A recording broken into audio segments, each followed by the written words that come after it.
Calling all parents. Get up to 50% off all of Old Navy's amazing kids and baby styles right now. Hurry in for $2 flip-flops, $4 tees and tanks, $6 graphic tees, and $8 dresses and boy shorts at Old Navy and OldNavy.com. High fashion, Old Navy. Valid 5/1 to 5/9. Blog Talk Radio.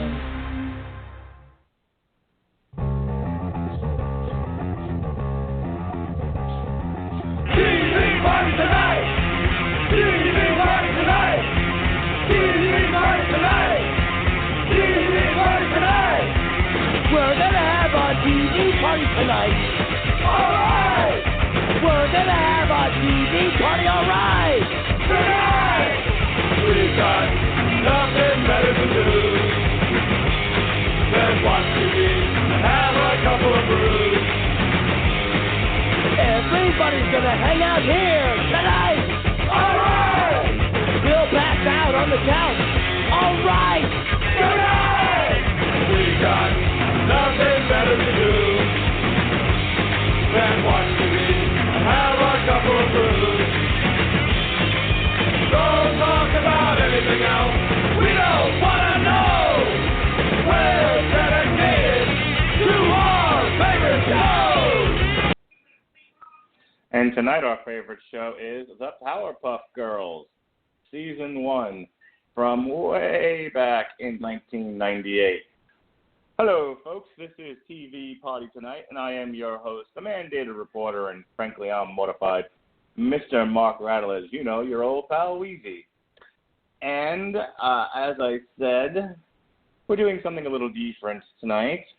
We are, I have to go back and say, I've been talking now for a little while about how my daughter said on one of my wife's Posh videos that she's like, you shouldn't listen to my podcast. My podcast stinks. And I said, okay, why does my podcast stink? And my daughter said, well, you don't have enough girls on your podcast. So we're going to rectify that tonight. We're going to have one of our friend of the network, Alexis Hana, will be joining us shortly. And way back at the beginning of the year, I threw it out there. I said, hey, I want to do I'm starting this show, sort of a conversion of what I had started last year, where we started looking at some Marvel TV shows, and Orange is the New Black. And I said, I kind of want to keep with this concept, so we're going to keep reviewing seasons of television shows, and hence TV Party Tonight. And so I threw it out there to people. I said, if there's a TV show that you think I should watch, that you want to come on and talk about, let me know. And believe it or not, I got a response from, again, friend of the network, Alexis Hana, who late last year, joined us in our discussion on Long Road to Ruin of Harry Potter. And she threw out there the Powerpuff Girls. And I thought, that'll be fun. I mean, anytime I get to binge watch a television show with my kids, it's always a good time. And that's what we did this past weekend. My kids and I, we all watched the first season of the Powerpuff Girls. And my daughter decided that she liked Blossom the best. And my wife and I decided that we liked calling my son Mojo Jojo the best. For his part, seeing as there are no boys on the show, no boy superheroes, he decided that he was Buttercup because she wears green. And green means go. So I also think it was her less than sunny disposition that my son Jonas enjoyed. In any case, the kids loved the first season. I never got through the entire first season in its initial run. I would watch it occasionally on Cartoon Network, but I never got through every single episode. So this was the first time I got to watch the entire thing straight through. And I definitely have some thoughts on the subject. So while we are going to Miss Alexis Hana should be with us any moment now. Waiting for her to call in. Going to check in there, see how she's doing. So anyway, a little bit about the show. The Powerpuff Girls, if you don't know, if you're just tuning in because you listen to all the wonderful podcasts here on the Rattlers and Broadcasting Network, but you're not really familiar with the subject matter tonight. The Powerpuff Girls was an American animated television series created by animator Craig McCracken for Cartoon Network. Cartoon. The show centers on Blossom, Bubbles, and Buttercup, three girls with superpowers, as well as their father, the brainy scientist Professor Utonium. Hang on. We have a time conflict.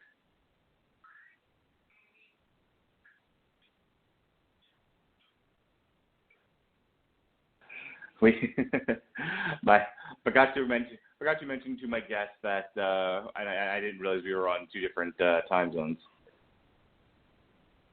Oopsie. Yeah, this happens.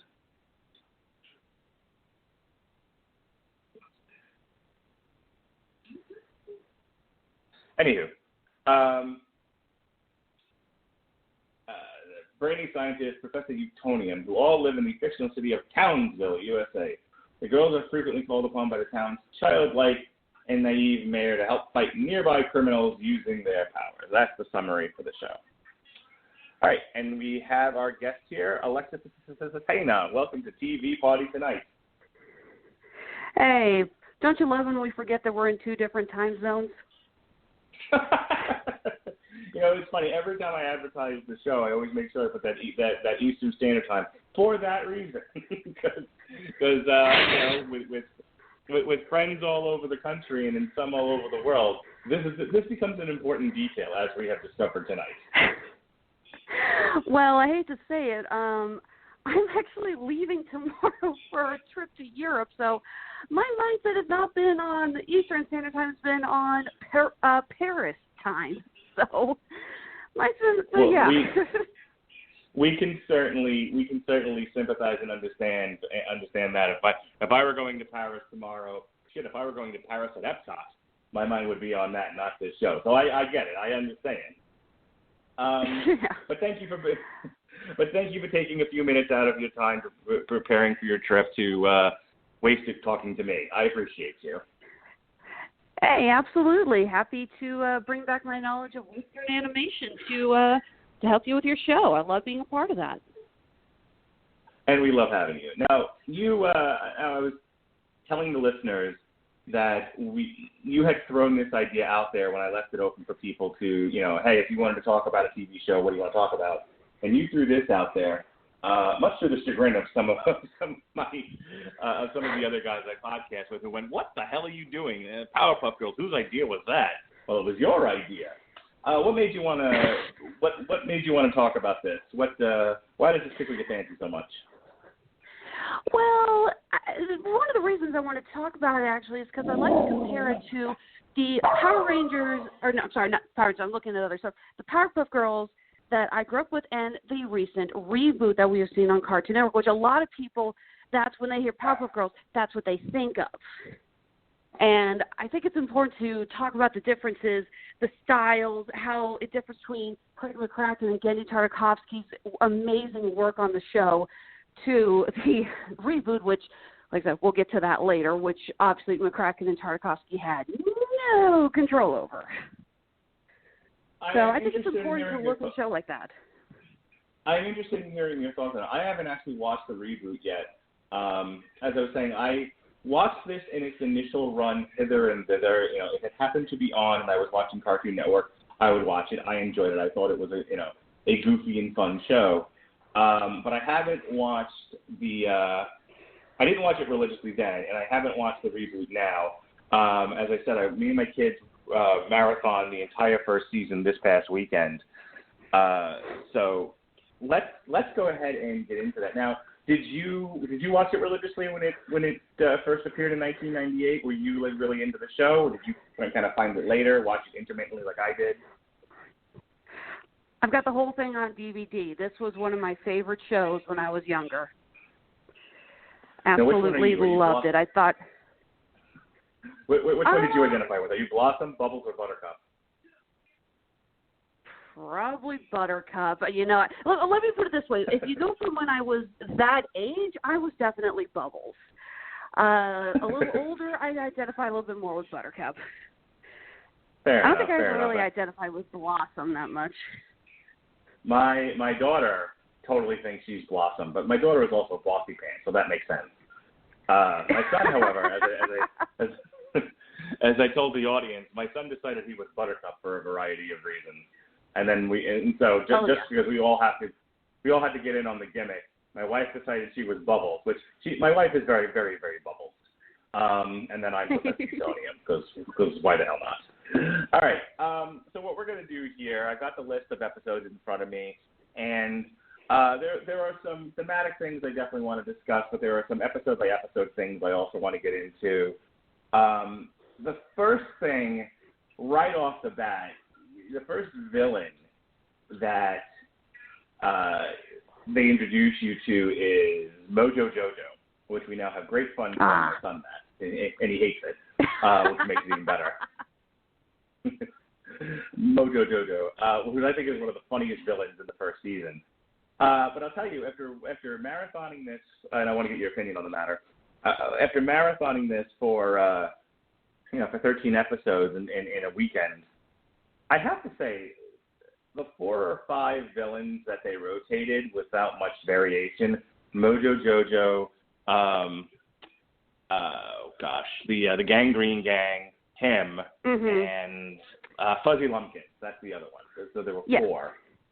They rotated just those 4, and occasionally they would bring on a new villain, but for the most part it was a rotation of those.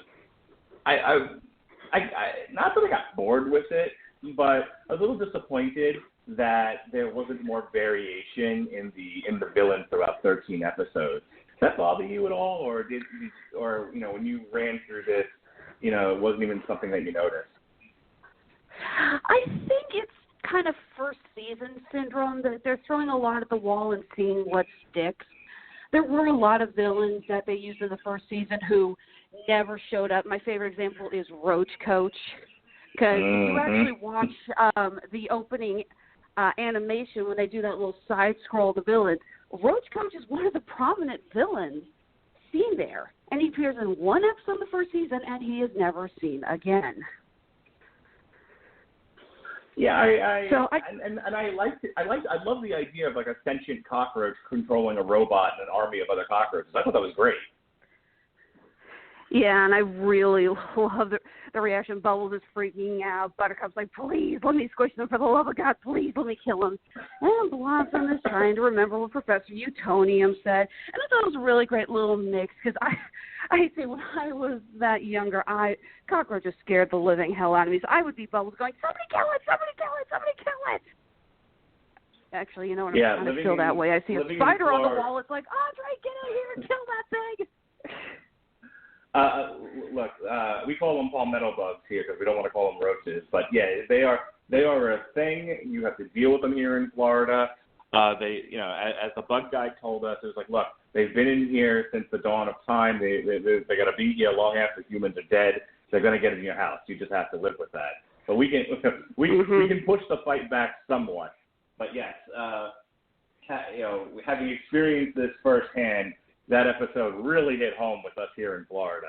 But as far as a villain goes, I was a little sad not to see him come back. The Amoeba Boys I could have lived without again, and I actually had to fast forward to the one with the glue because that was gross. Oh yeah, that was a weird. Okay, I have seen little memes and stuff of like kids eating glue. I remember, I think it was a Bruce Almighty, there's a kid eating glue. And I remember seeing, and I was like, okay, I have heard of this phenomenon of children eating paste. I never saw that growing up. So it's like, so apparently there are children out there who eat paste. I have just never been privy to. Did you ever see a kid when you were little who liked to eat paste? No. I know they existed. I've heard of such things. But as much as I would like to think I have a strong stomach, there are certain things I can't handle, and that would be one of them. So if there was a kid eating paste, I'm pretty sure I left the room, possibly the state. I'm kind of laughing a little bit on the inside because now I am a jewelry designer, and I use Mod Podge for a good chunk of working within steps of the jewelry. And Mod Podge is essentially watered down Elmer's glue. odors, and then I think about the taste, like, kids actually ate this stuff? Oh, my God, because even the smell of that stuff makes me sick. Blech. Yeah.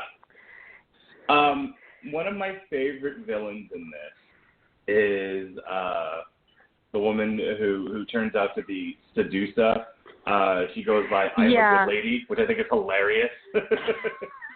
Sedusa was interesting. They did bring her back a couple of times later in the season, but they used her very sparingly.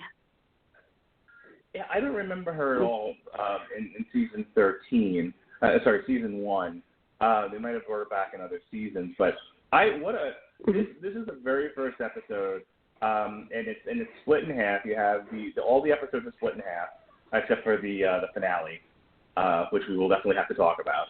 So you have the Monkey See, Doggy Do with Mojo, which is where we meet Mojo Jojo, who you don't get enough of his personality in this first one. Later on, where they kind of focused on him, and he has no eggs, and his breakfast is all screwed up, and you spend the entire episode with him and his funky speech patterns, is hilarious to me. That was one of those laugh out loud where, like, I had a rough time breathing. I was laughing so hard at it.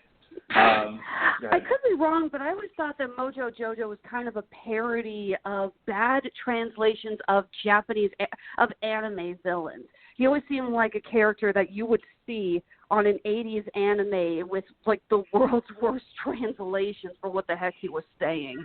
Especially since he does actually speak with a very, not a strong, but a very definitive Japanese accent. So that's what I kind of always figured he was doing. Yeah, and the show definitely mocks something of the anime culture throughout the show, which is what makes it funny in many cases. But the other thing I kept thinking was, and I don't know if they consciously did this or not, but he kept reminding me of Gorilla Grodd from the DC comics. You have this super intelligent sentient ape always trying to prove itself. So, that's actually a good theory, especially since Gorilla Grodd and many of his incarnations was seen with a helmet to amplify his mind control. So that actually makes a lot of sense. I never thought of that. We have Monkey See, Doggy Do is the first part. Again, it was where we all of our origin stuff is taken care of like a CW show. It's taken care of right in the credits. So we jump right into the action with the first episode. They take on Mojo Jojo. But the second half of the episode is, and I love the premise of this. And it's funny to me that they did it in the first episode. But you have this, single man, Professor Utonium, who made himself some daughters. And just as soon as you meet this fella, they've got him in an episode where he's looking for a good mother for these children. And it turns out she is manipulating him because she's really Sedusa, the thief. And I got a kick out of this episode, I have to say. I enjoyed the villain. I enjoyed the premise. The whole 9 yards there. How the kids were reacting to her. Like, you're grounded from going out and you're grounded from going out and fighting crime. I thought was hilarious. It's not to mention it's a little bit of a stereotypical storyline. The single parent and the kids realize that there's someone who could potentially be our new mother. That storyline has been done to death, but it's still refreshing and it still works with the characters. I do love the opening scene where he meets, quote unquote, I'm a good lady, and he can't even speak. He's going, I, the whole time the girls are speaking for him, and he literally cannot stop saying, I. He's just lost. But again, that's what it hasn't done. And for the record, a later season, the girls would try this again with setting him up with another woman. But again, it's a cliche story, but I think it works. I think that when you have a storyline with a single parent household, they're gonna go do that at least once. As they should. Again, there are only so many stories in the Naked City. It's all on how you play out that story that matters. Moving on to episode 2, we talked a little bit about Roach Coach, which I thought was, again, I thought this was great. Again, because it's been a while since I've seen these, and some of these I hadn't seen at all. So I thought it was a nice little twist there that, because it starts out, you think it's just a dirty old man that somehow has control over these roaches. but it's actually a sentient cockroach controlling a robot. But I think my favorite part of this was I'll tell you, there are episodes down the line where they kind of do that Ren and Stimpy thing, where it's like a still shot and it's close up and it's very detailed and kind of gross looking, which I hated Ren and Stimpy for that reason. I'm not a fan. They would use that here, to a degree, but I think the better parts of the episode were where they didn't do that, but they had the roaches everywhere, and they were just all over people, and it was creepy without being gross, which I truly appreciated. With the exception of the scene where the guy bites the hot dog and the roaches come out of his mouth. I don't care how many times I see that. I never get used to that shot. Yeah, that was gross. I'll give you that one. Yeah. I didn't know if I was going to be able to take the rest of the episode after that. I was like, oh, thank God they're not doing that anymore. Yeah, it's like, okay. It's like, that just ruined Quick Trip hot dogs for me for a little bit. Now, what did you think of the second half of this with these three escaped convicts who are repeatedly beaten by the girls and then fashion themselves new identities when they find grown-up-sized Powerpuff costumes in the Townsville jail? What did you think of it? Again, that is a story that has been done several times where the villains decide to impersonate the heroes and basically turn their name to mud. This has been done so many times. But what makes it so hilarious is the fact that it is blatantly obvious. It's like, oh my God, could it be more pathetic? I've seen cosplays of the Powerpuff Girls that look about like that. It's like, wow. In fact, I've actually seen a couple like, are you that bad at dressing as a Powerpuff Girl, or are you purposely going as that episode? Humor me here. But I do really like, again, it's a cliche, but they put a really unique twist on it. The fact that the entire town is buying this. Half the time they're not even disguising their voices. It's so hilarious. Oh, and then we get to the final fight scene, and Buttercup starts attacking Bubbles, and she's like, Buttercup, it's me. It's like, seriously, even they couldn't tell, and that is part of what makes that episode so freaking hilarious.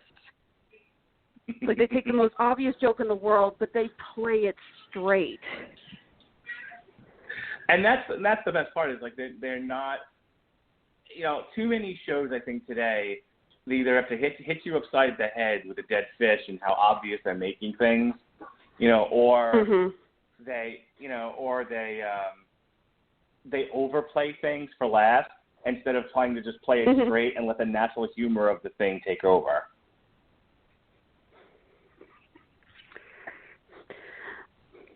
I think it's a good assessment. I like that. All right. So and I mean, of course, there's also the humor, the fact that they have the.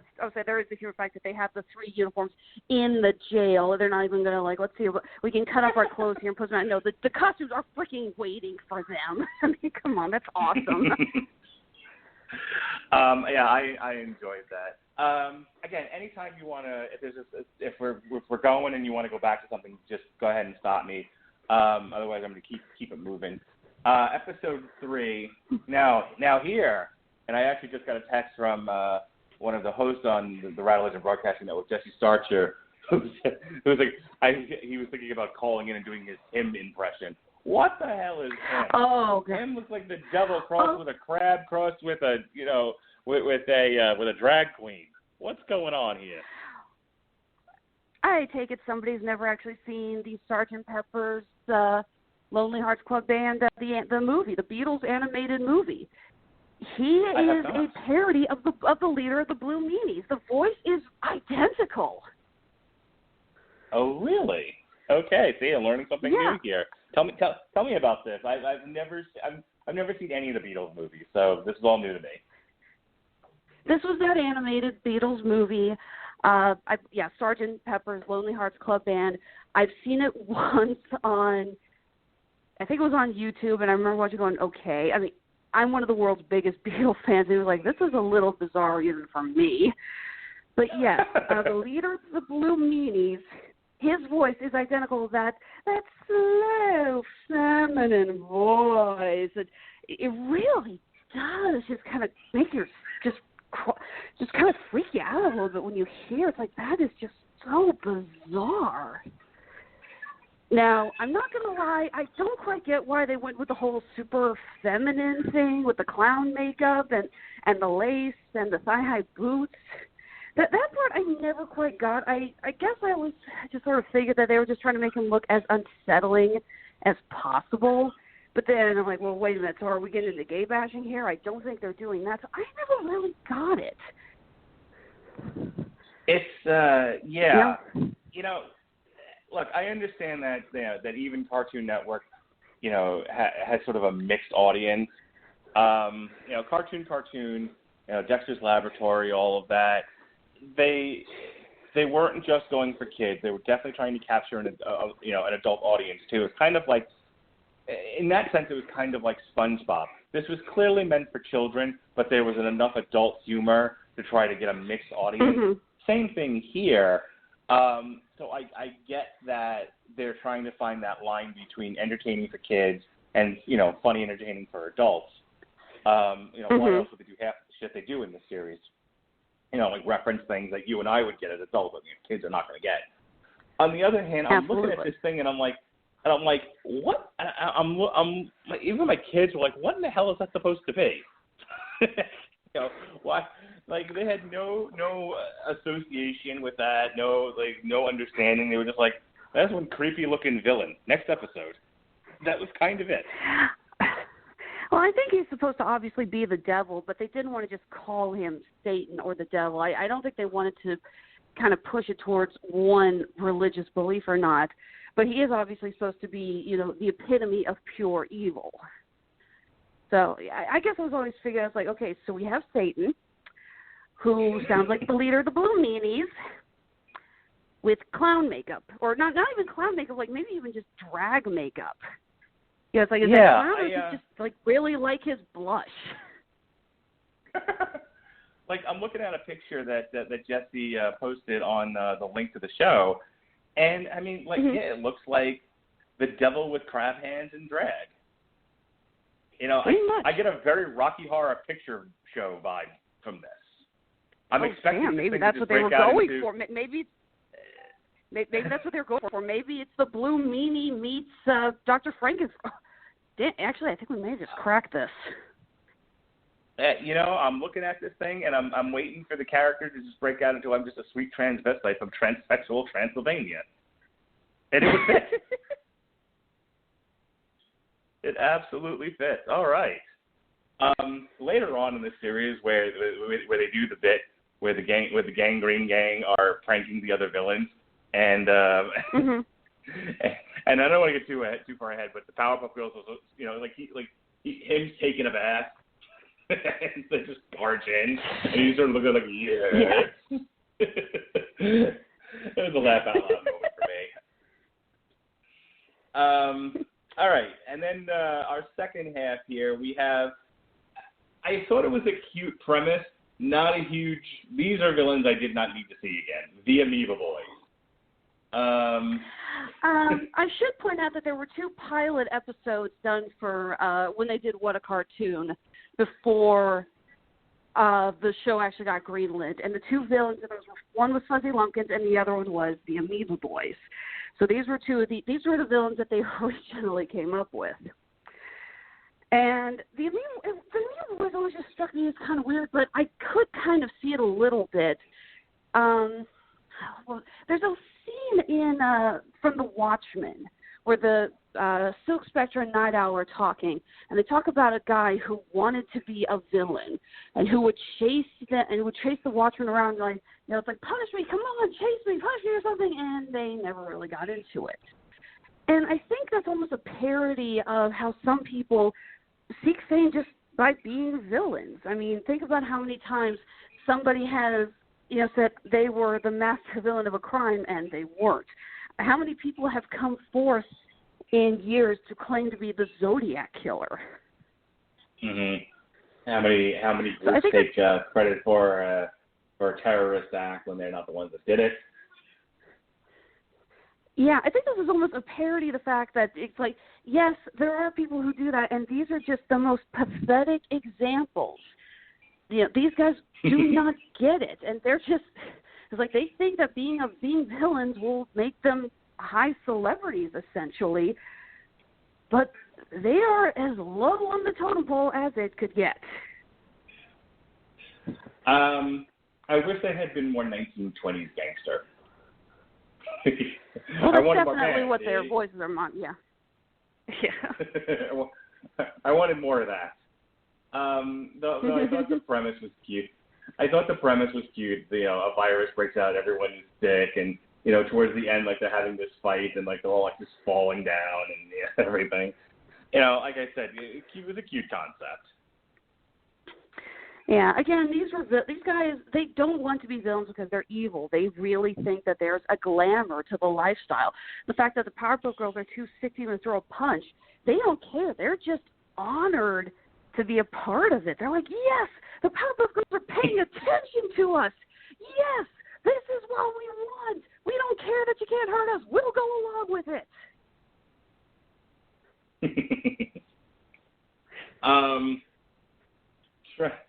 Now, my favorite episode, I think, of the entire season is the next one. Episode 4, we have Butter Crush. This is where we meet the Gangrene Gang. We have one guy who looks like a snake. We have the short one. We have the leader who looks all cool with his vest. We have the big guy. And here, now up to this point, we're 4 episodes in, and you definitely get a lot of personality from Bubbles. I think of the 3 girls, a lot of the two girls that I think get the most personality as far the most focus are Blossom, who's the leader, and then Bubbles, who tends to provide a lot of the comedy. She also provides some of the tension, especially in the Kim episode. You don't get a lot from Buttercup in the first 3 episodes.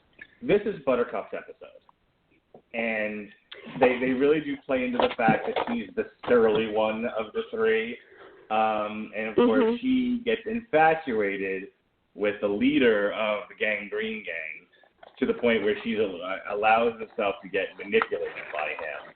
Which I really enjoyed this. I got a kick out of this episode.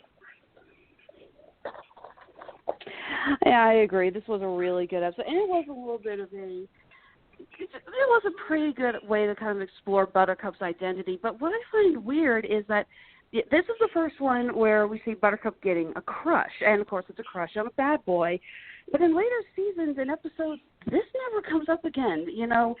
Even when the other girls talk about, oh, he's cute or something, Buttercup never really seems to be interested in that kind of thing. So I thought this was kind of weird that it's like, okay, so she gets a crush, but then she never gets a crush again. What the hell? So, did you also find it weird that she barely talks in this episode? Actually, no, I don't. I thought this was actually a really good way to help explore her character a little bit. Through just motion. I thought that was actually kind of clever. Yeah, there's definitely a lot of longing and a lot of longing looks. They even in it's sort of a crude animation, they did a really good job of animating her, in that cross-legged kind of, shy, but but still interested, so sort of posing that that she does. Like you definitely. It is definitely clear what they're going for and how she's animated in this episode. I just thought it was weird that she already wasn't the talkative character. She's the toughie of the 3, and and finally she gets all this focus, and yet she still doesn't talk. Though I did enjoy where they were dancing to the loud rock and roll music. Now, it's used again to cover up something else that's happening at the time. I believe they were throwing the other 2 girls into one of the garbage machines. But I think that as somebody who does a metal podcast, I enjoyed that, them dancing to heavy metal. Yeah. No, that is a really good episode, and I really enjoy it too. But again, I do like that they keep Buttercup mostly silent through it. I think that was a really cool way to just show off her character without having her talk all the time. Now, it's a very subtle effect that they don't do that much in animation nowadays. No, I would absolutely agree with you. A lot of animation is very loud, and it feels like everything is screaming at the screen, screaming at the audience. So I will give you this. Mm-hmm. This was different and very interesting. And then we come over to Fuzzy Logic. Yes, my other favorite villain in this entire first season, Fuzzy Lumpkin. A man after my own heart. A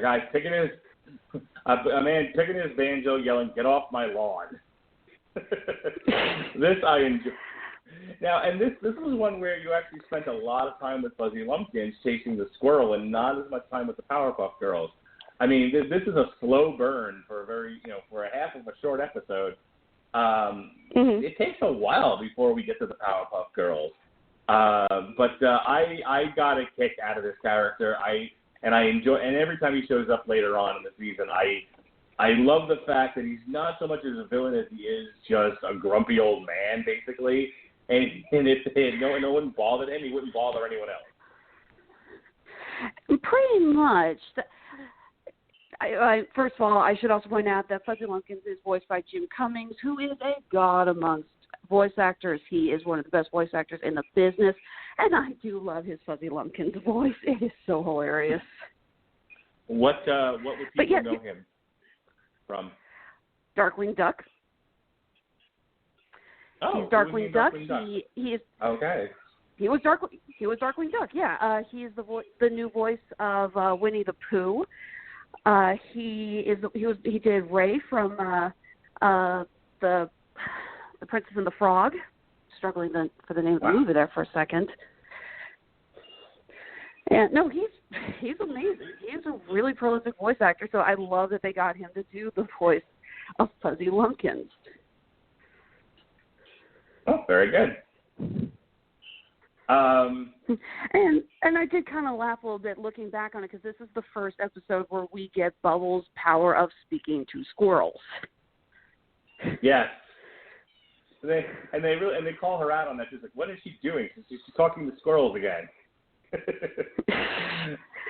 But it is confirmed in the later episodes that is one of her superpowers. She actually can speak to squirrels. I don't know why that's one of her things. Is it just squirrels, or can she just talk to animals? Actually, that's a weird thing. They show that she can speak a few other languages, including Spanish, but we never see her talking to any other animals. I mean, I am going to do a little shout out here. There's a hilarious episode of My Little Pony: Friendship is Magic where Tara Strong, who voices Bubbles, also voices the lead character, Twilight Sparkle, on that show. And there's an episode where a squirrel comes out and starts chattering like crazy, and one of the characters goes, "What is he saying?" And Twilight goes, "Do I look like I speak squirrel?" And I just kind of lost it. Tara was like, "Oh, thank you." So a nice little shout out to Tara's previous incarnation. That's awesome. We were big fans of Friendship is Magic for a long time. I just took my kids to go see the Smurfs over the weekend, and they ran a trailer for the My Little Pony movie coming out this October. My daughter was practically doing cartwheels in the theater when she saw that. She was very excited. So yes, I will. I'm a fan of Friendship is Magic too, and I'm looking forward to seeing it as well. But that is not the cartoon we're talking about. I just had to do that cute little shout out there because I just love that little tie-in. Now, episode 5, and it was funny, when I was doing some research on this show, it said one of the things that Powerpuff Girls are known for are parodies of other things, and in this one we get the Star Wars parody. Now, this is a good one too, and I enjoyed this villain, the Boogeyman. I love this episode because visually it is one of the best. I love the designs of all of the monsters. I love all the ties into the disco era. You just see all these monsters wearing 70s style clothes and hair, and it is freaking hilarious. I kind of think that we're seeing a little early groundwork for Foster's Home for Imaginary Friends, which Craig McCracken would later go on to create. And I think that I looked at like, he's going to see what's with some designs here. Yeah, I think this was kind of a little test run for him. Mhm. Yeah, this was a good episode. Visually, it was very interesting. I wish they had brought the Boogeyman back later. This was one of those villains where, by the time they actually got to the Boogeyman and him and his, strolling around Townsville, I feel like, just because of the limitations of time, by the time we got to the Boogeyman, he was defeated just as quickly, and then you never see him again. Because that whole Star Wars sequence where they do the imitation of the Death Star, the attack on the Death Star sequence, which I think is hilarious. Mm-hmm. Absolutely.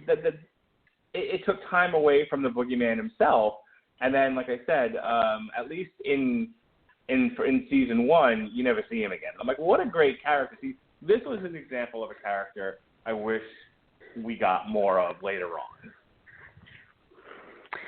Yeah, actually, I have to agree. Not to mention, the idea of the Boogeyman is such a, even though, this is a different version of it, the Boogeyman is an iconic figure and one that constantly does pop up tormenting children. I think it would have been cool to show him come back. There's an episode in, oh, God, I don't even remember what season it is, where him essentially goes into a girl's dreams to give them horrible nightmares. And I remember thinking, this would have been perfect. Like, do a team up with him and the Boogeyman, something like that. It would have been great. Yep. And there's so many, and just the fact that they made the Boogeyman like a disco character. There was so much more they could have done with that. Just different stories they could have done with it. And I'm always a fan of any time that they use, they put music as part of the character's identity. So it's just a lost opportunity there. And then the second half here, and I'll let you talk about this because this was one of those ones where I don't think I was paying very close attention.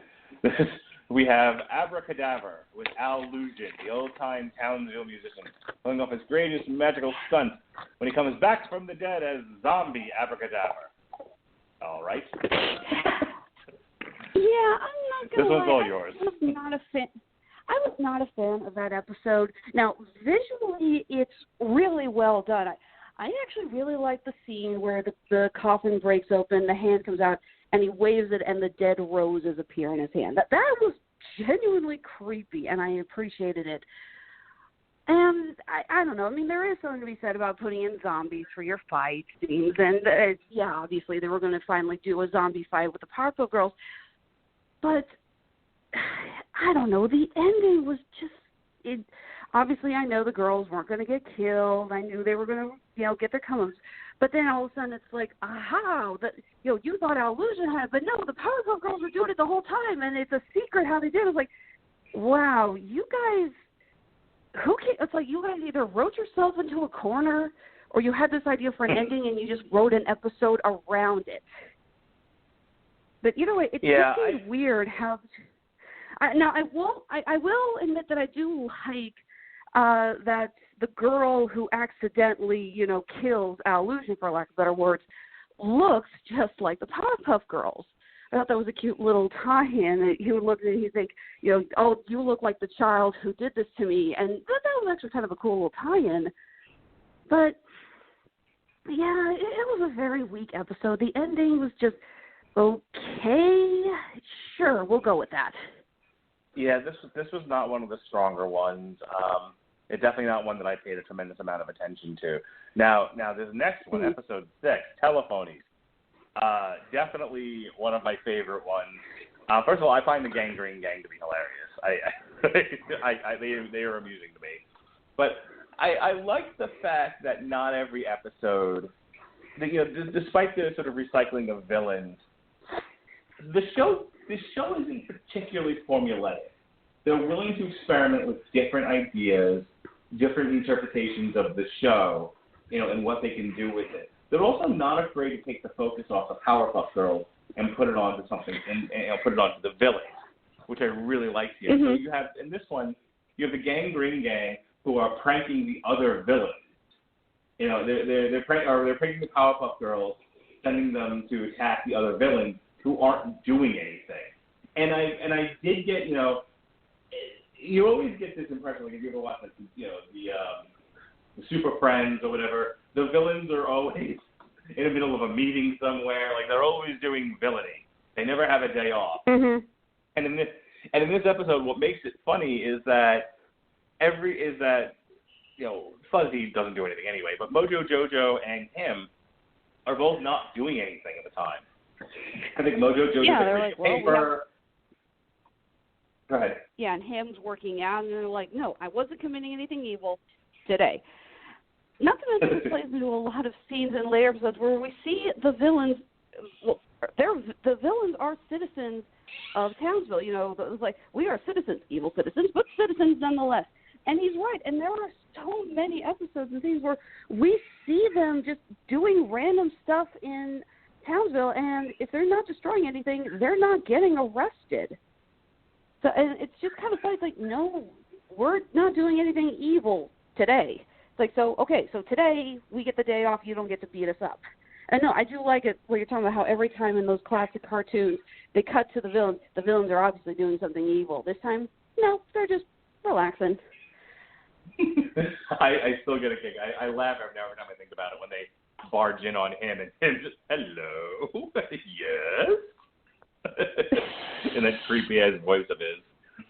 And then at the end, shorts to boot.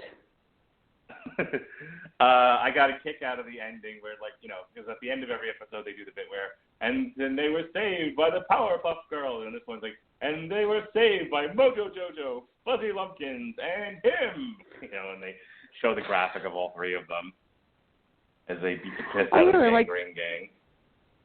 Yeah, I mostly just really like the ending where the mayor finally comes back to the office. He sees them all fighting.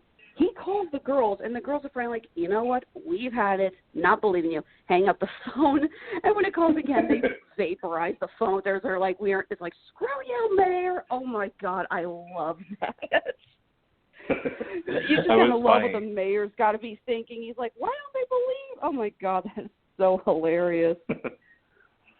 That's also a running gag with season one, is anytime Bubbles answers the phone, she does it poorly. She's like... Every time she picks up the phone, she's like, hello, okay, bye, and then she doesn't address the issue at all, and Blossom always has to take the phone from her.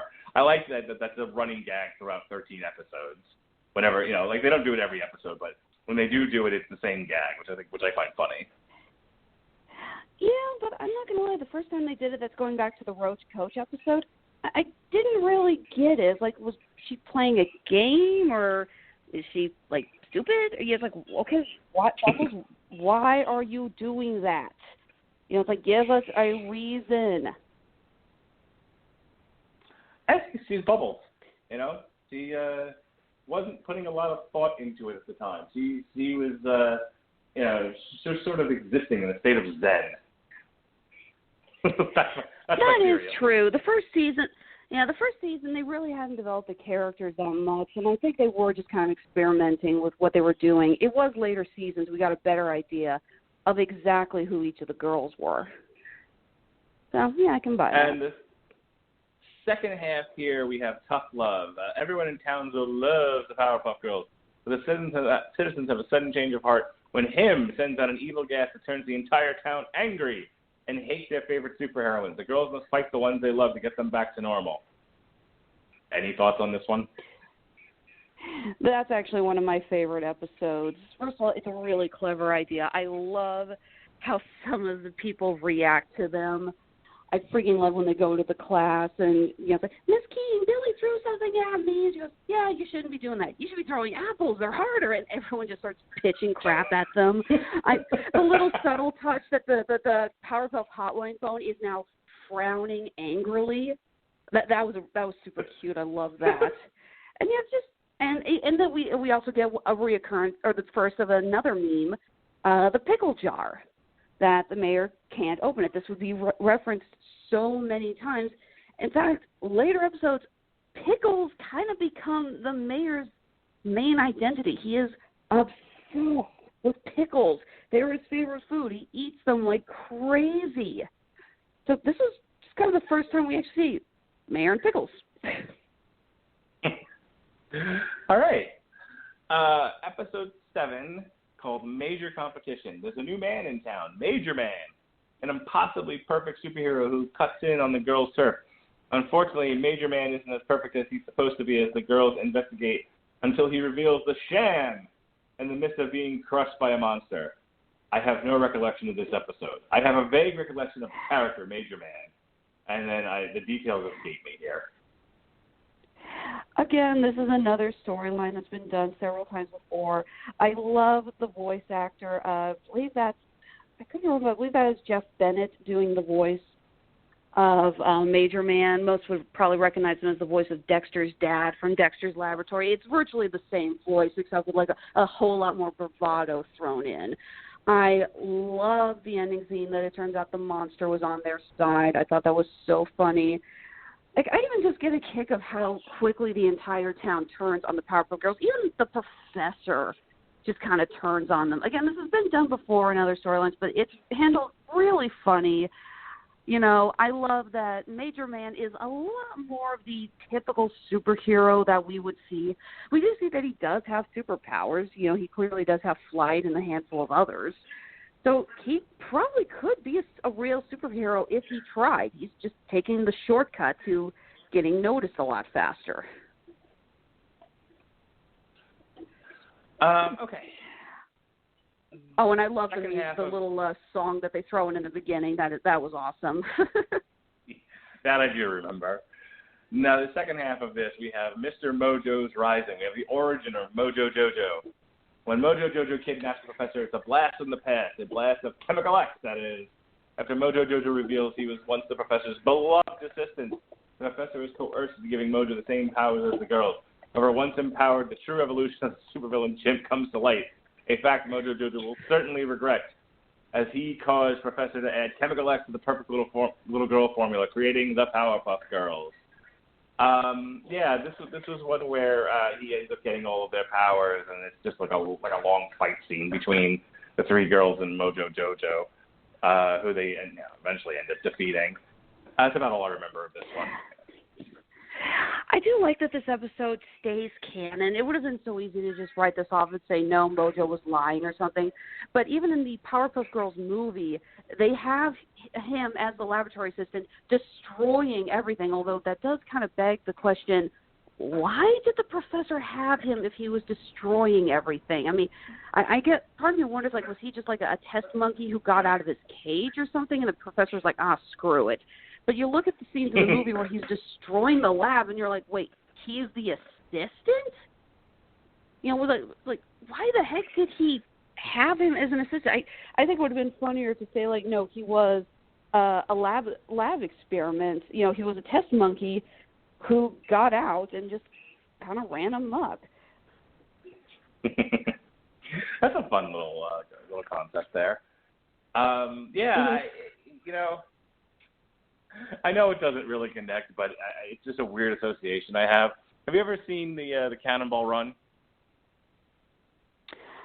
No, I have not. So Tony Danza's car is being driven by a chimp. Now, that's the way it looks. They're actually driving from the back seat via video monitor, but you can't see them. All you see is the chimp in a butler's outfit driving the car. And I don't know. I have this now vision of Mojo Jojo driving Tony Danza around. Well, I guess that's one way to look at it. I'm going to let you talk about this next one. Like I said, this was the only one where I said I can't take this anymore, and I had to fast forward through this episode. Pace makes waste. After a few minutes, I'm going to gag talking about it. After a few minutes of watching and where they were going with this, I said, okay, I'm done. I'm out. Yeah, I agree. I still say I want to know who ate Pace as a kid, because apparently this was a thing. It is pretty gross. but I also do like that we're going back to the common superhero trope of the hero unintentionally makes the villain. There was something said for that. I also thought this was an interesting first real look at the students in the Powerpuff Girls class. Mitch Mitchelson, he's a reoccurring character. He shows up a lot. Elmer actually does come back in later seasons, not as the paste taster or paste eater or paste monster, whatever the heck they call him. But he comes back as a regular student, so I'm guessing they found a way to turn him back to normal.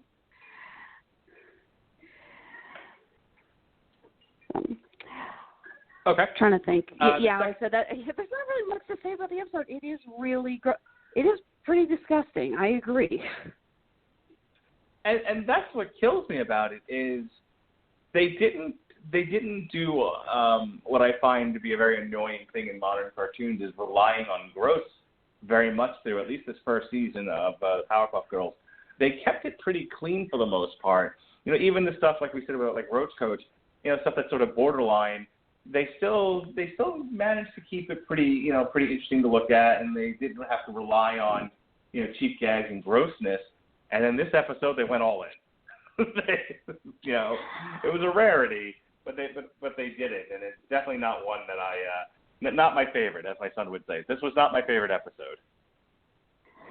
True, but it's not traditional gross out humor. When we think gross out humor in cartoons, we think stuff like Ren and Stimpy with the bodily functions and stuff like that. This is, I think, as clean of gross out humor as you could actually get. I will definitely give you that. No one's shaving anyone's tongue in this one. Ugh, thanks for reminding me of that image. Yeah, I mean, it's gross, but it's not like, oh God, what the hell were they thinking? It's just uncomfortable. There is a difference in style. They definitely got the factor in that one.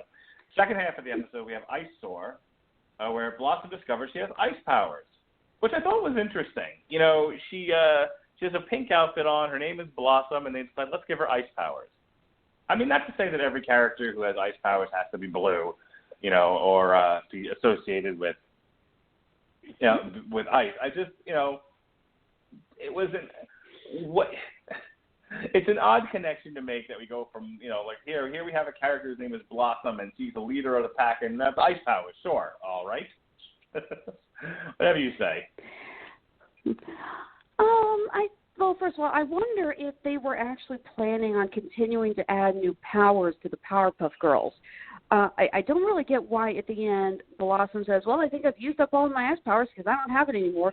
Because, later seasons, in fact, even like the first episode of season 2, she's showing off her ice powers. That becomes her signature move. So I don't think they suddenly said they weren't going to use it. Maybe it's like Iron Fist. She has to save up her chi. You know what? I actually haven't watched Iron Fist yet. Mostly because everyone keeps saying how bad it is, and I just haven't been motivated to start watching it yet. And that's weird for me because Marvel and Netflix, I watch like crazy. But yeah, take it from me, the man who did a TV. Go ahead. No, you can go ahead. Go ahead and finish that sentence. We reviewed Iron Fist here on TV Party tonight when it came out, and it's not as bad as everyone would have you believe.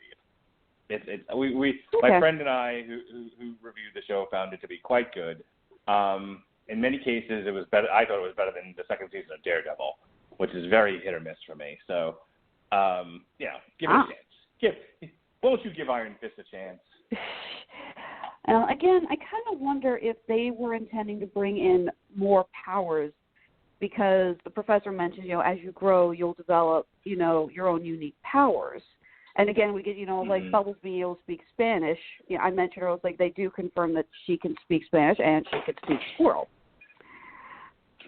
So I kind of wonder if that was sort of the intention, but they never really went with it after that.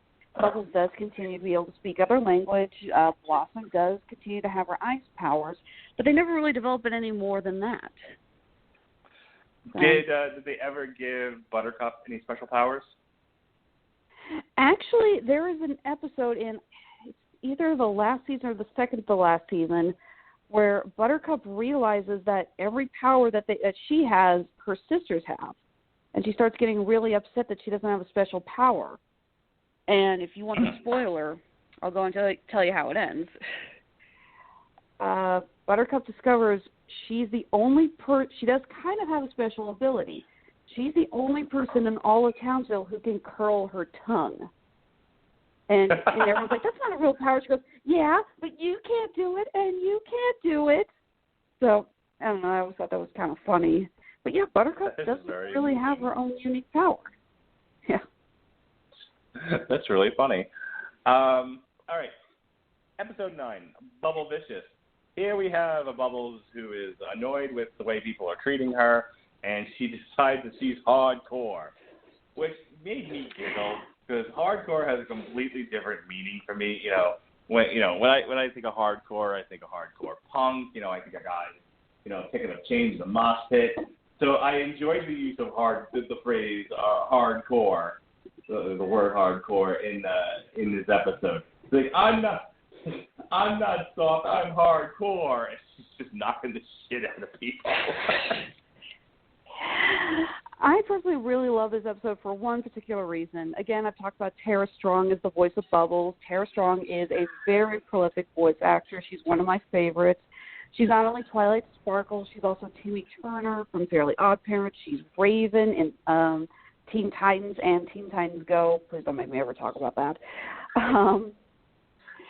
She has a really good career, and I love that she still maintains that they're very cute, high-pitched voice, but she sounds so aggressive, and it is so hilarious. I just love how, just to the total nth degree, she takes it. That scene where she knocks out Blossom while they're playing tag, like, you know what, just beat my child, little Baba. She's, oh my gosh, like, I just can imagine her, like, having an embolism burst from all of this, but I love it. It's a very fun episode. I mean, again, they really do, I think, focus the most in terms of developing character on Bubbles in this first season. I mean, I can't, she gets, this is what, the second or third episode that really revolves around her. You have the third one, because you had the one with him, with the octopus. You had this one, and then there was the other one we were talking about. Whereas, a lot of the episodes, the focus is Blossom because she sort of pushes the action, and then the only one that really focuses on Buttercup is the Gangrene one. So, it's fun, but Bubbles is also an easy character to do stuff with. And yeah, Tara Strong does a phenomenal job of voicing her. Mm-hmm. I should actually point out, there's a video on YouTube. For those who frequent Comic-Cons, you've probably heard of this, called the Talking Tunes panel, where voice actors will do script reads as characters that they've played in the past. There is a video out there. I'll actually post it later. I'll send it to you later if you want to share it on your wall, of Tara Reid with a couple other voice actors, Jess Harnell, Rob Paulson, Kevin Conroy, and a couple of others, and they're reading the script to the first Star Wars movie, Episode 4. And they keep switching through the voices and having them do different characters, but the very first one that Tara Strong does is they have her read the lines for Darth Vader as Bubbles. And it is the greatest thing ever. Again, it's a total, she's channeling the Bubble. It's like find the fans. It's like and bring me the passengers. I want them alive. And oh God, I lose it every time I watch it.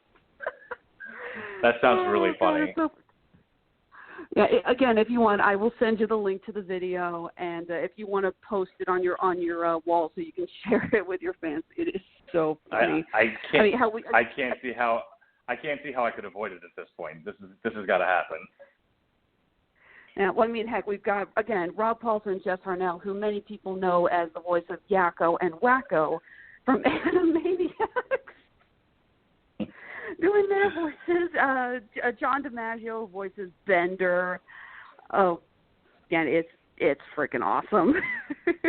That sounds great. All right, Mm-hmm. as we start to close in on the end of the season, we have episode 10, Catmandu and Impeach Fuzz. Catmandu, Bubble saves a stinging innocent little cat from the clutches of an evil villain. And when the girls discover it's actually the cat who is evil, they must save the professor from becoming the perfect victim. Catmandu, what do you think of this one? Well, actually, a little interesting drawback to what we were just talking about. That's Mark Hamill doing the voice of the cat. Oh, good old Joker himself, huh? Outstanding. Yeah. Anyone who studies voice acting, Mark Hamill is a legend in the business.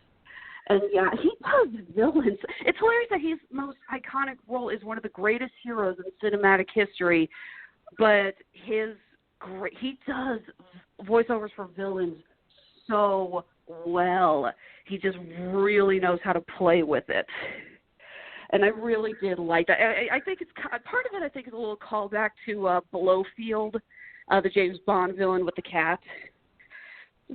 So I thought that was. I at least when I first saw it, I thought that's what they were doing. I was like, oh God, Blofeld came to Townsville. Who knew? And on the second side of this, we're back to Fuzzy Lumpkins again, who decides he's going to be mayor. Actually, I really love that he doesn't decide he's going to be mayor. Basically, he just kind of wakes up like, oh, people wanted me instead of the mayor. That's awesome. And there are so many freaking Trump jokes that you can make with this episode. I'm not even going to bother.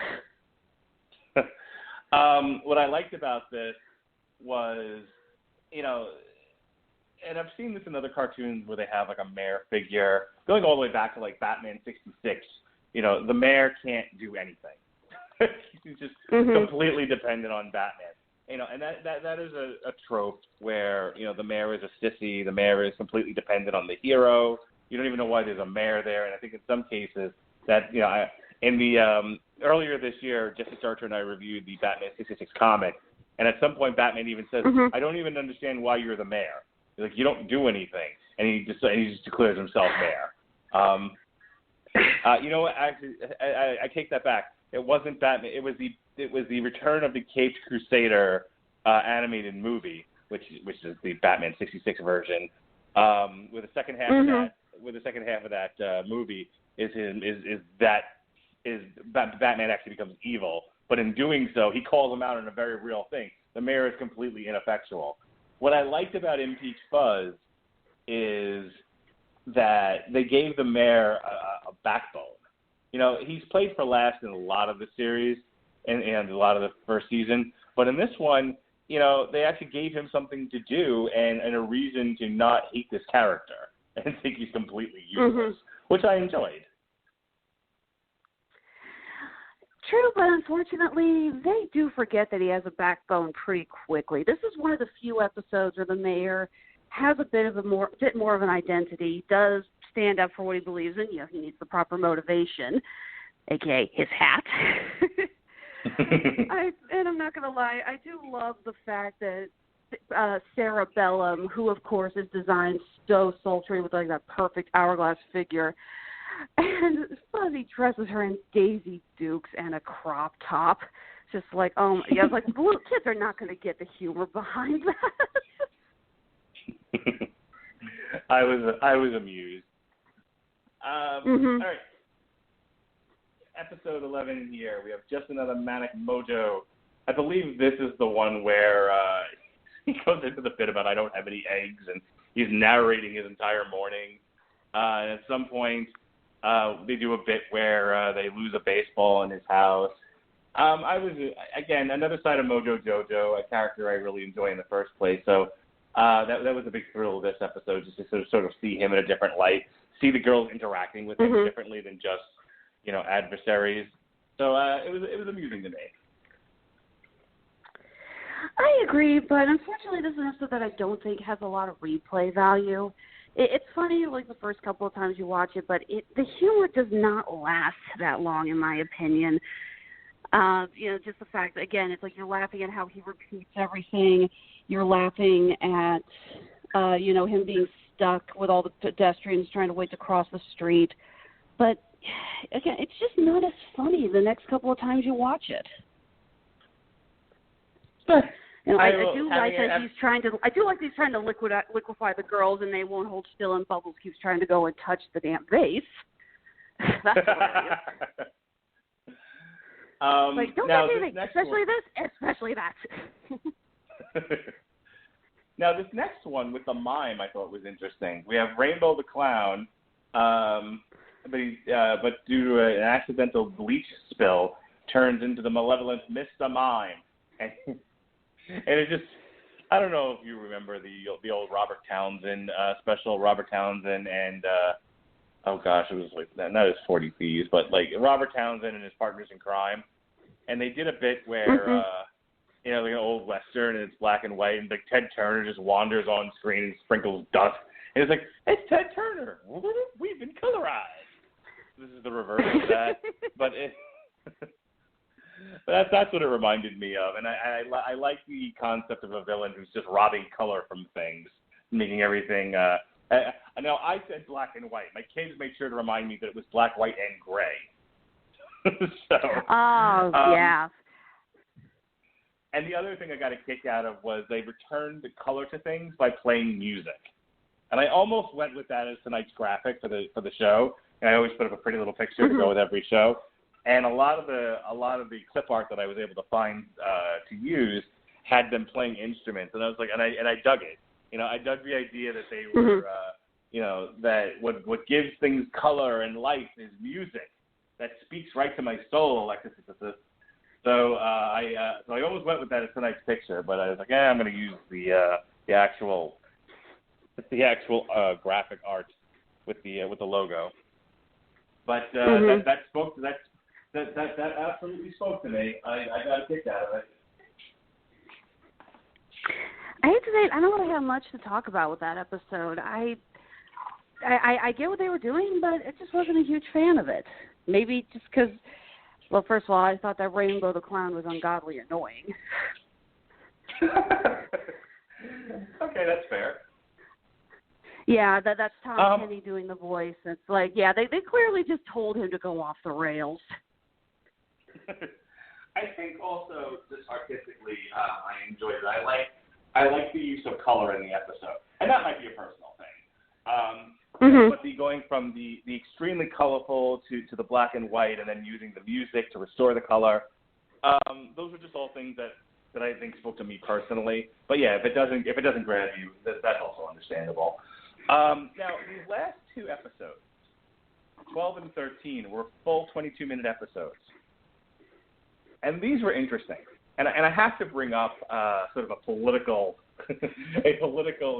thing here, because my wife made a point of this. So let's talk about the Rowdy Rough Boys for a moment. They are Brick, Boomer, and Butch. And they are created by Mojo Jojo in a toilet. Okay? Now, this is roughly 5 minutes of setup and 17 minutes of fighting, okay? It's just the Rowdy Rough Boys and the Powerpuff Girls going at it. It's a 6-man tag. It's the fire and the fury, and it's good stuff.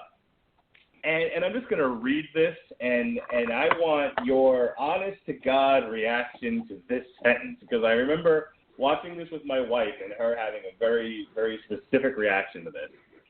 When regular fighting does not work against the boys, the girls have to use their feminine wiles to seal a victory. Yes, they have to use their feminine wiles, the kissing and hugging and and batting of the eyes to win the day against the Rowdy Rough Boys. And I believe it's when they kiss the Rowdy Rough Boys and then they explode or something like that. I'm just going to shut up and let you react to this. First of all, again, inevitable plot line, but it is a genius plot line because I can't remember what trope rule it is that if it exists, there is a version of it in the opposite gender. This is a fandom trope. You know, if you just Google any character, and you will find any fictional character, and you will find that somebody has created a complete version of it in the opposite gender. So we knew that was coming. I love that, the Powerpuff Girls are made of sugar spice and everything nice, and the Rowdy Rough Boys are made of snips, nails, and a puppy dog tail. Really nice callback to that classic nursery rhyme. I thought that was funny. And I don't really think it was feminine wiles so much, because Miss Bellum's the one who comes to those girls, what do little boys hate more than anything? And I remember, being young, and boys thought girls had cooties, and girls were disgusting, and if a girl had a crush on you, that was just like, oh, God, that was the end of the world. And I don't think it's feminine wiles. I think it's a nice little callback to being at that age, and little boys just like, ew, no, not girl germs. That was actually pretty funny that was the thing that. You do not find it somewhat insulting, the idea that the way to defeat the boys was by kissing them, by, they couldn't beat them with muscle, they couldn't beat them with fighting, so they had to use romance, love, affection. Well, they didn't really use. Well, no, it wasn't love. It was a kiss. And again, I'm thinking back to when kids were that age. I remember little boys just being disgusted at any girl who would try to kiss them. It was just ew. It was so gross. And I think that's a hilarious callback to the idea of what little kids are really like. They couldn't beat up the boys because they were created equally. They were just as strong. They had to find their weakness. And for boys that age, that would be a legitimate weakness. I thought that was hilarious. I even like the fact that when they're batting their eyes and looking all pretty, Buttercup still got her arms crossed. She's like, I'll do it, but I'm doing it under protest. I enjoyed that as well. I think my wife's reaction to it she wasn't insulted by it or anything. It wasn't that hard. She got the joke. But she was like, is this really the message? Is this what we want to teach people? Is this okay? Because we're watching with a 6-year-old daughter and 3-year-old son. It's like, is this the message that we want them to see? She questioned it. She questioned whether or not that, and I totally get your argument here. I absolutely see where you're coming from. I think the idea of, in a fair fight where everything is equal, women can't win, so they have to come up with this other way of doing things. And of course, it has to be, it has to be, kissing. She's like, yeah, I don't know if that's what I want. If that's a lesson I want my kids to learn from this. Now, granted, neither one of them picked up on it. I don't think either of my kids got the subtext of that particular Powerpuff Girls episode. Maybe the 6-year-old did. Who knows? But I did find it interesting that my wife questioned it. And my wife's not like a serious feminist or anything else like that. I actually thought I was surprised she even picked up on any subtext at all. This is a woman who loves her trashy TV. But I thought it was worth mentioning.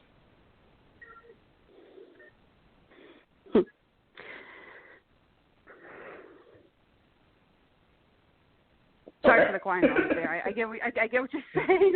Like I said my piece. I think I said my piece. Know what I'm saying. It's like, okay, I think we can move on. All right, and episode 13. We get another 22-minute episode here. About a month after, almost 2 months after the last episode, the Rowdy Rough Boys. This is Uh-Oh Dynamo. And in this one, we have a giant fish balloon monster that comes out of the water. And this is just an ode to the old, Godzilla type of thing. We have a giant kaiju that's destroying the city. And in an interesting twist, you have the father who, last 12 episodes has allowed his daughter to go out and fight crime. It's not like he doesn't know what's happening. But in this one, he's convinced that the daughters need extra help. And initially, they are resistant to him and they're resistant to this idea, and they won't use the dynamo that he's created. the giant Jaeger that he's made for them. I'm using Pacific Rim terms here. But the fish ends up becoming too strong for them, too tough. So, they decided, they're going to take up their father's offer, and they get inside the Jaeger, and they fight the monster, and eventually they defeat the monster. But in doing so, and I thought this was the best part of the episode. They're like, you saved the town by destroying it.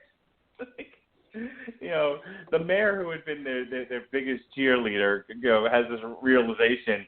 And I thought this was a brilliant use of setup and payoff. The whole first part of the episode is showing the breadth of Townsville, how much stuff they've got, and what a great town this is. And by the end of the episode, every single one of those things they showed you at the beginning is destroyed. Which I got to kick out of. This was a really good episode. I thought some of the pacing was a little off during certain parts of it, because clearly they really did need to stretch it out a bit. For example, the very scenes where the Dynamo is rising from the backyard, they really stretched that out. But again, it is a classic homage. That's something I always loved, is that any time you watch any movie with kaiju and Jaegers or anything like that, the city doesn't stand a chance. We talked about that when we watched the Power Rangers. It's like, so how many abandoned factories does Angel Grove have that they can keep destroying the town like this on a weekly basis? It's the old man. So I thought that was. You know what tells me about that? I don't know where you stand on this, and I don't want to go off too much on a tangent, but destroying the town to save it is an ongoing and favored trope in any sort of action presentation, movie, TV show, or whatever. Yet when it happened in Man of Steel, people condemned both Superman and the movie. It was like, wait a minute, this happens all the time. Why are we condemning Superman all of a sudden? When at least my defense of that has always been like, look, man, he attacked Zod, or rather Zod attacked him. He was doing his best at that level best at that time. He'd only been Superman for like 20 minutes at this point. Give the poor guy a break. But it's like, we don't condemn anyone else, in movies for destroying the town in order to save it. But everyone's got all, Superman doesn't really save anybody, and he killed millions of people. This is literally the only time I've ever seen people get upset about that sort of thing. But I digress. Well, there was also Captain America: Civil War, where they suddenly pointed out all the collateral damage that had been happening, and they blamed the Avengers for that. I was going to say, and in the perfect world, Steve Rogers would have gotten up and started strangling Tony, since he was the cause of most of it. Yeah, I think in the How It Should Have Ended animated series, they poked fun at that. Like, that was Tony's fault. We were just trying to clean up the mess. Not our fault. Right. I said that in my review. I said, as much as I enjoy a lot of Civil War, there are some glaring problems with it, not the least of which is that entire speech given by General Ross about how the Avengers have caused all these problems should have ended with Steve flipping the table over, going, 90% of what you just said is Tony's fault. Why are you getting on our case? Make him sign the thing. No, I agree, but I absolutely love it. And I do love the homages to the classic Japanese. The fact that the cartoon starts in Little Tokyo Townsville, which is essentially, well, it's obviously not Chinatown because it's supposed to be Japan, but I love it. And they just keep calling back to it. That is so funny. Mm-hmm. Yeah, I will also credit the animation is really, really good. It's really fun. Mm-hmm. It is a little weird that Professor Utonio has suddenly decided he's going to be the overprotective dad. I kind of always just assumed that this was the first time he was that close to watching the girls fight a monster. That in the past he's always said, "Okay, girls, the mayor just called. Townsville's in trouble," and then the girls go, they fight, they come back.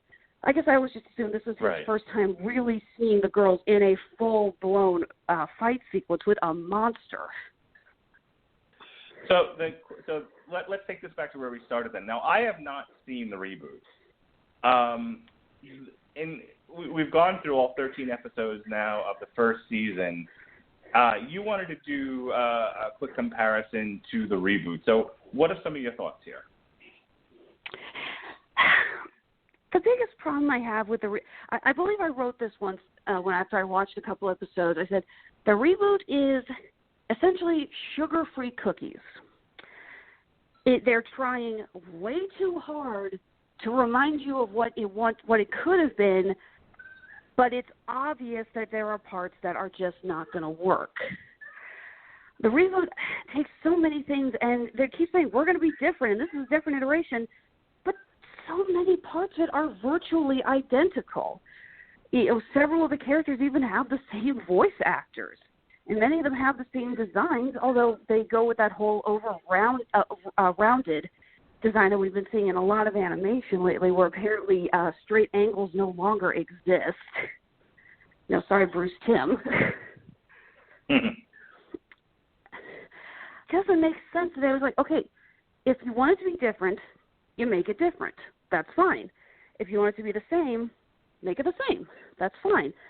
But to straddle like they do, it makes no sense. They don't even really change the characters, which is the weirdest thing about the Powerpuff Girls, because they do not have any of the original voice actors back. These are all new voice actresses who are clearly trying to sound like the originals. And that bugged the hell. It's like, if you want them to sound like the originals, why didn't you go hire the originals? Yeah, it sounds like there wasn't a lot of bravery with this the way you're describing it. Like they clearly wanted to, take advantage of what was a popular series back in 1998 to 2005, but they were afraid to take any chances with it or update it anyway, while at the same time wanting to stand out and be different. Like, oh look, we're not just restarting the same series, and we're doing something different with it, and then not really, because there was no they didn't take any chances with it. Which I find is it's something we talk about all the time on my various shows, about how there's not when these executive greenlight projects, they do so, and in some cases I can see why. They do so with this air of caution, like they're like, hey, look, we have a formula for what works here. I know we're trying to be different, but try to be different in a way that's familiar. All right. So that could be a problem. Yeah, I hate to compare it to this, because I also can't stand this other show. But if you look at the reboot of Teen Titans with Teen Titans Go, I cannot stand Teen Titans Go. I think it is a horrible series, but to its credit, they took it in a completely different direction than the original Teen Titans. They don't straddle the fence. They said, we're going to take the Teen Titans premise and make it into a comedy, and they did. They have little callbacks to the original series, but it is clear that they have a vision and they're sticking to it. I feel like I just had some points deducted. I feel like I just had some points deducted from my coolness factor for defending Teen Titans Go. God help me. My daughter's watched that a couple of times, and whenever she's watched it, she's enjoyed it. I find Teen Titans Go to be irritating, quite frankly. So, and you generally have a cheerleader for just about anything superheroes, but I've as many times as I've sat and watched Teen Titans Go with my daughter, I'm just kind of, I don't know about any of this. However, I did just watch the adult animated movie Teen Titans: The Judas Contract, and I had intended to watch that by myself, and my daughter was playing with Legos at the time, and she, the TV is quite the attraction. So she quit playing Legos and she snuggled up next to me and watched this thing. And poor girl, I don't know if you know much about the Judas Contract storyline, if you've seen this movie, but it has a very tragic ending. I haven't. And both. Yeah, I haven't seen the movie yet, but I do know the storyline. I've read that comic. Not to mention, I've watched the original Teen Titans series, and they did their own version of the Judas Contract with Tara and Deathstroke. So I know what tone is like. Oh, that poor child. all she kept telling me, she was like, I'm so sad for Beast Boy. He loved her. Oh, fucking poor kid. So, and with that said, just my overall feelings on, as we wrap up here, my overall feelings for the first season of Powerpuff Girls is it's fun. You know, we talk about a lot of serious TV here on the Rattleton Broadcasting Network, a lot of the superhero stuff. It's fun to just, to take a weekend and watch something as entertaining and silly as the Powerpuff Girls. And I have to say, of all the nonsense I think that Cartoon Network has put on over the years, there was a lot of pride and care that got put into this series. And, I would have to give the first season a solid, I would give it a solid A-.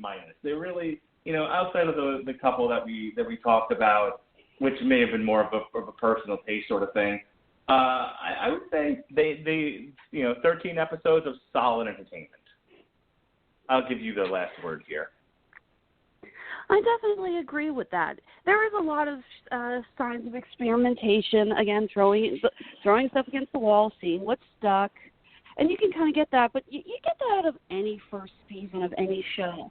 I really like that they did stay consistent with a lot of things. We saw a lot of, I mentioned this a couple times, a lot of the recurring jokes that would come more and more of the series.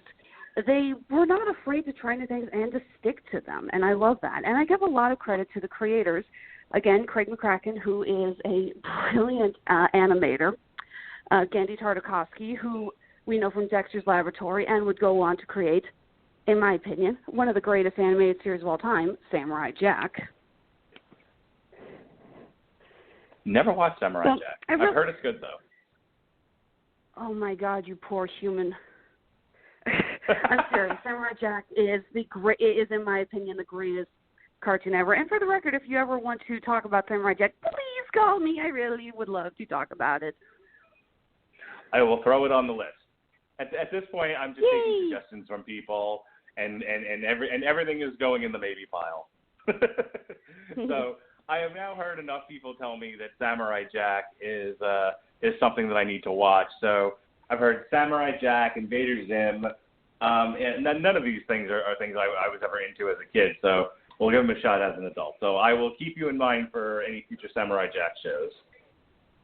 Hey, Invader Zim is also an amazing show that I would love to talk about. And for the record, I didn't watch it when it first aired either. I didn't get into it until it was on DVD, and a friend of mine showed it to me. I was like, oh, my God, why have I not been watching this?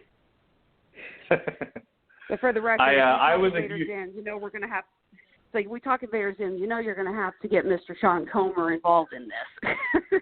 Yeah, he's already told me that I'm that's why I mentioned it. He's already made it a point to say that at some point we're gonna have to do an Invader Zim show, and I have to be a part of it. Now I was big into like the Animaniacs, and if I could ever find it anywhere, I would love to, because it only I think lasted one season. But Hysteria, I thought was the funniest show ever. This was the one that came on after Animaniacs. That was actually like a parody of history. And it had the one like Bob Hope character that walked around going "Yes now," which I would do forever. I thought that was so I hate to great. admit it, I never got a chance to watch Hysteria because it was always on Saturday mornings, and I never got up early enough to watch it. I watched Tiny Toon Adventures and Animaniacs and Pinky and the Brain because those were on after school, so I could come home from school and watch them. I never got up early enough on Saturday mornings to watch a lot of those cartoons. Well, I did when I was little, but, then I get older and I realize, why am I doing this? I need sleep. So I want to see Hysteria. I really, really do. I just never had the chance. My memories of that show had me stitches. But the other one, I actually own the DVDs for these, Pinky and the Brain. I remember one Christmas. Of course. And my dad and I watched it, with mixed company in the house, and both of us are just in tears watching this thing, just laughing so hard we can't breathe. And like we have like relatives, and extended family over, and nobody can understand why we think this is the funniest thing ever. But nope, me and my father laughing our asses off, and and this wasn't like when I was a kid. This was a few years ago. I still find Pinky and the Brain to be some of the funniest TV I've ever captured on film. But with that said, I appreciate you coming on the show tonight. I'm going to let you go because I know you have a big trip planned. Go ahead and do your plugs real quick. All right. Yes. I've mentioned this before. I run Honeysuckle Rose Creations. We're based out of Kansas City, the intersection of geek and chic. We make jewelry out of old game pieces. We have wire-wrap dice necklaces. We have our domino badges. We have our Scrabble tile barrettes, our bracelets made from Monopoly and Clue pieces. I'm actually not currently, I'm working on this when I get back. We're working on some new lines that are going to include Legos and Jenga blocks, which I'm really excited about.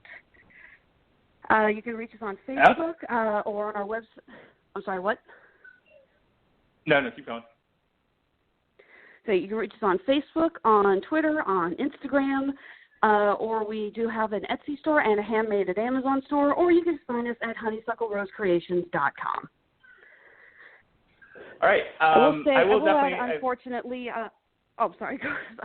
Because I was going to add, unfortunately, our online supply is not going to be that strong over the next 3 weeks because, again, I am going overseas.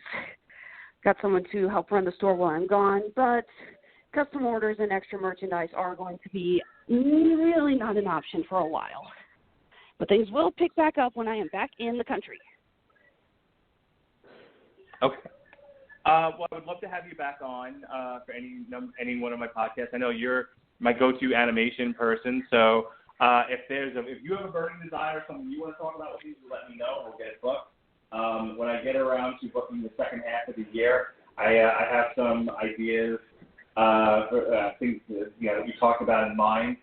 So, and I certainly would like to do another season of the Powerpuff Girls, like to eventually finish that off. So, we hope to have you on again. Absolutely.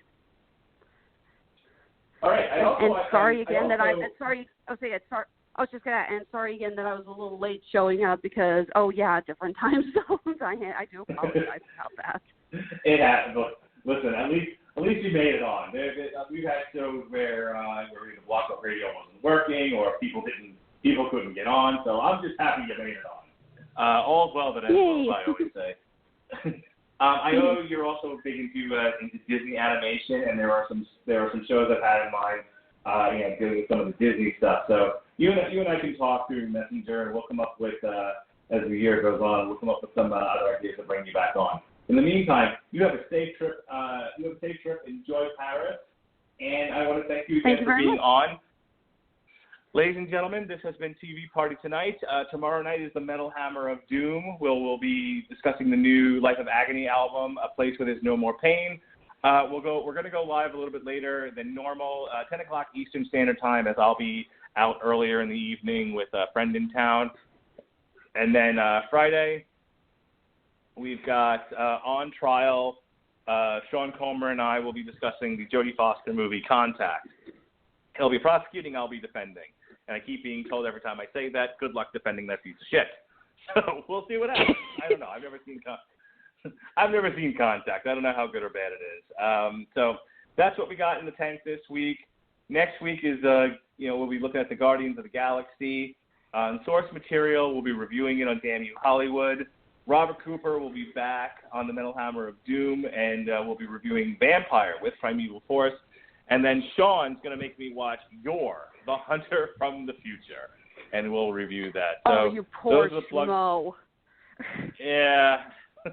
See, you give power to the people, and they hit you over the head with it. That's what happens.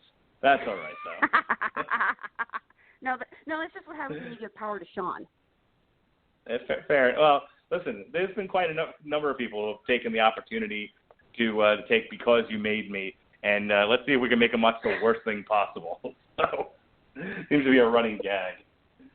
All right, with that said, folks, once again, thank you to Alexis Hatena. She's been great. Had a lot of fun talking to Powerpuff Girls. We'll see you again. Be well, be safe, and behave. Au revoir.